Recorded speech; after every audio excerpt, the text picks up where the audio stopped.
Assalamualaikum warahmatullahi wabarakatuh. Kami dari kelompok 3 yang beranggotakan saya, Qotibul Umam Ubaidillah, yang kedua Qurin Munafiqatul Jannah, dan ketiga Khairul Ansori akan mempresentasikan tentang hukum taklifi. Pertama, saya akan menjelaskan apa itu hukum taklifi. Ya, hukum taklifi adalah ketentuan Allah dan juga Rasul-Nya yang dilangsungkan atau ditujukan kepada para mukallaf, baik dalam bentuk perintah, anjuran untuk melakukan larangan, anjuran untuk melakukan larangan, anjuran untuk tidak melakukan, atau dalam bentuk memberi kebebasan untuk berbuat atau tidak berbuat.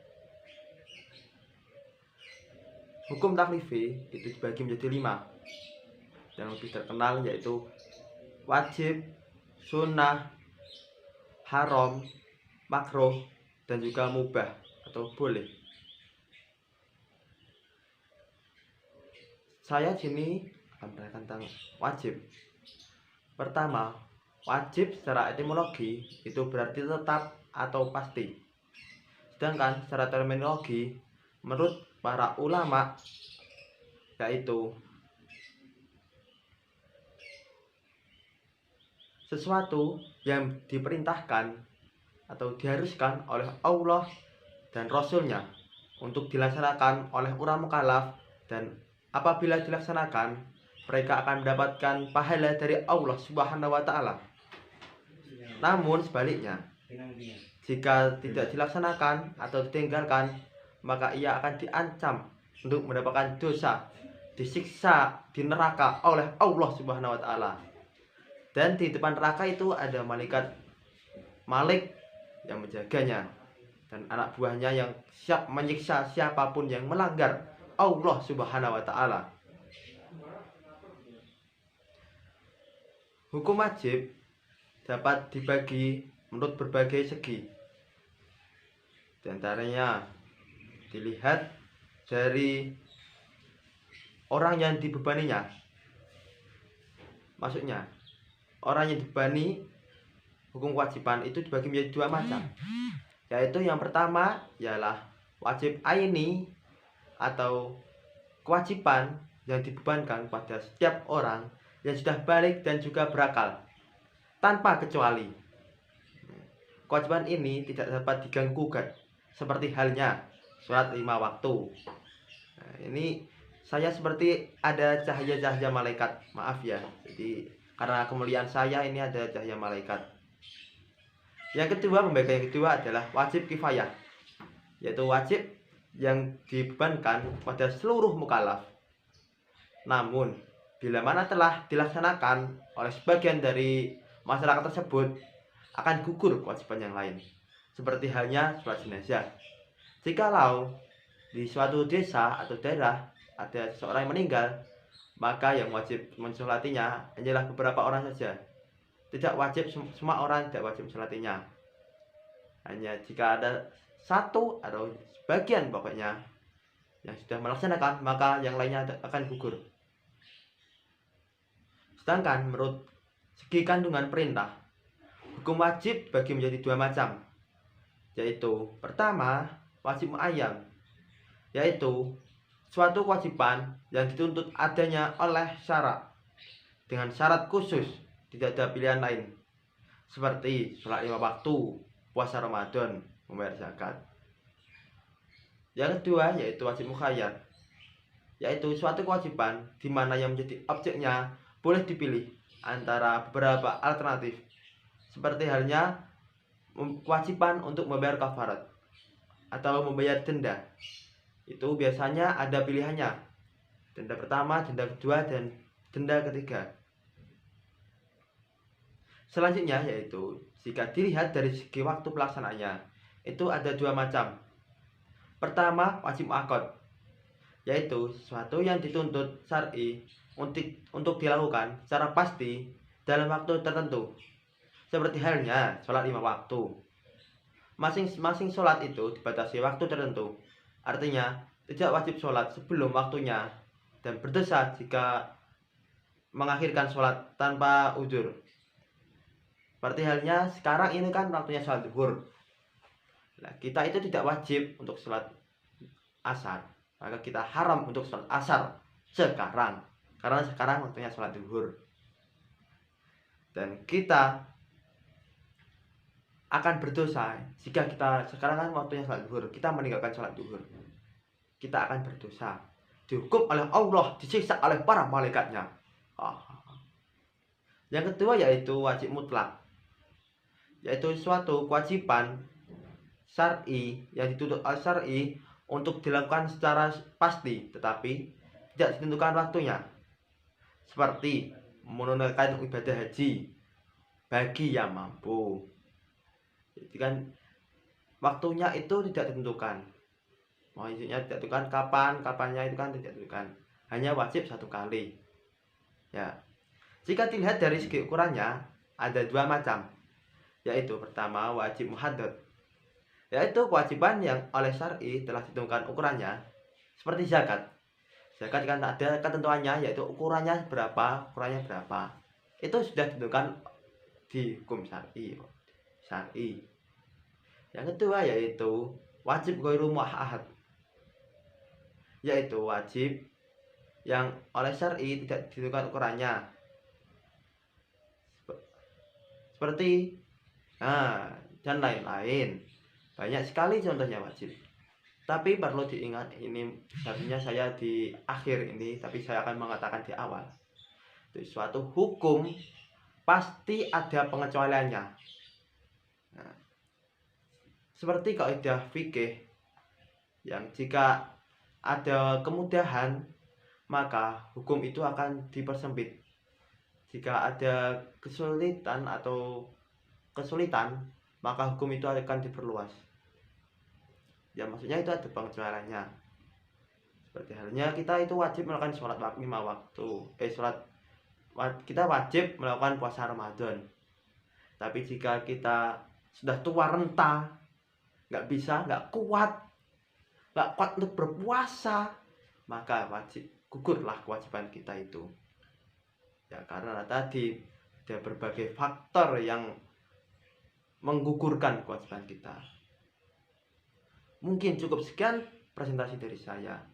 Untuk yang sunnah, haram, dan sebagainya akan dijelaskan oleh teman saya setelah ini. Cukup sekian. Salamnya nanti dulu ya. Nanti saya tutup kayaknya. Terima kasih telah diperhatikan. Silahkan. Assalamualaikum warahmatullahi wabarakatuh. Di sini saya akan menjelaskan tentang hukum tahlifi, sunnah atau mandub, dan haram. Kata mandub secara etimologi berarti sesuatu yang dianjurkan. Secara terminologi yaitu suatu perbuatan yang dianjurkan oleh Allah dan Rasulnya, di mana akan diberi pahala jika melaksanakannya, namun tidak mendapat dosa orang yang meninggalkannya. Abdul Karim Zaidan mengemukakan mandub terbagi menjadi 3 tingkatan, yaitu sunnah muakkadah, sunnah ghairu muakkadah, dan sunnah al-zawaid. Sunnah muakkadah atau sunnah yang dianjurkan, yaitu perbuatan yang dibiasakan oleh Rasulullah Shallallahu Alaihi Wasallam dan jarang ditinggalkannya. Misalnya sholat sunnah 2 rakaat sebelum fajar. Sunnah ghairu muakkadah atau sunnah biasa, yaitu sesuatu yang dilakukan Rasulullah Shallallahu Alaihi Wasallam namun bukan menjadi kebiasaannya. Misalnya melakukan sholat sunnah 2 kali 2 rakaat sebelum zuhur. Sunnah al-zawaid yaitu sunnah mengikuti kebiasaan sehari Rasulullah sebagai manusia, misalnya sopan santunnya dalam makan dan tidur. Yang kedua adalah haram. Pengertian haram menurut bahasa berarti yang dilarang. Menurut istilah ahli syara, haram ialah pekerjaan yang pasti mendapat siksaan karena mengerjakannya. Sedangkan secara terminologi usul fikih, kata haram berarti sesuatu yang dilarang oleh Allah dan Rasulnya, di mana orang yang melanggarnya dianggap durhaka dan diancam mendapat dosa. Dan orang yang meninggalkannya karena mentaati Allah diberi pahala. Misalnya, larangan berzina. Haram dibagi menjadi 3, yaitu haram yang menurut asalnya sendiri adalah haram dan haram karena sesuatu yang baru. Haram yang menurut asalnya sendiri adalah haram, artinya bahwa hukum syara telah mengharamkan itu sejak dari permulaan, seperti zina, mencuri, sholat tanpa bersuci, mengawini salah satu muhrimnya dengan mengetahui keharamannya. Haram karena sesuatu yang baru, artinya suatu perbuatan itu pada awalnya ditetapkan sebagai kewajiban, kesungguhan, kebolehan, tetapi bersamaan dengan sesuatu yang baru yang menjadikannya haram, seperti sholat yang memakai baju gosok, jual beli yang mengandung unsur menipu, talak bid'ah atau talak yang ditujukan pada istri yang sedang haid. Terima kasih, sekian dari penjelasan saya. Apabila ada kurang lebihnya mohon maaf. Wassalamualaikum warahmatullahi wabarakatuh. Assalamualaikum warahmatullahi wabarakatuh. Perkenalkan, nama saya Khairul Ansori. Saya di sini akan menjelaskan makruh dan mubah. Makruh secara bahasa kata makruh berarti sesuatu yang dibenci. Dalam istilah usul fikih, kata makruh menurut mayoritas ulama usul fikih berarti suatu yang dianjurkan syariat untuk ditinggalkan dan akan mendapat pujian, dan apabila dilanggar tidak berdosa.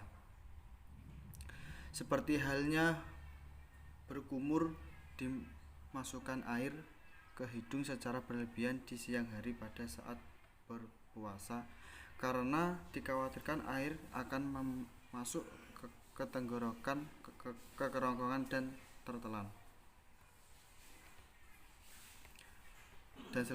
Dan selanjutnya ialah mubah.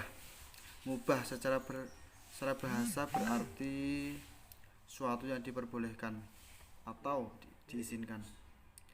Menurut para ahli usul fikih adalah suatu yang diberikan kepada mukallaf memilih antara melakukan atau meninggalkannya.